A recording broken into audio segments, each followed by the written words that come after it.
Hello বন্ধুরা, দেখেছো 10 কাঠা ভূমির রায় কাটা হয়ে গেল। এই এই রায় থেকেই সরিষার তেল হয়। দেখে নাও ভালো করে। এই দেখো 10 কাঠা ভূমি বন্ধু, আর একটু আছে কাটতে, কেটে ফেলে দিই, দিয়ে আবার পরে কথা হচ্ছে।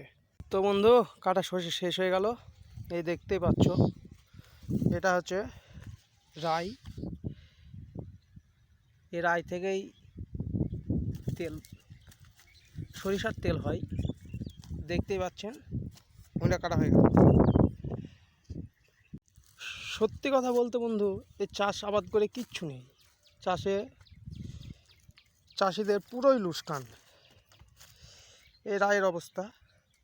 রায় আল্লাহ ভালোই দিয়েছে, খারাপ নয়। দেখা যাক কতদূর কী হয়। এই রায় থেকেই আপনাদের সরিষার তেল, যাবতীয় কিছু হয়, খোল, এসব কিছু তৈরি হয়।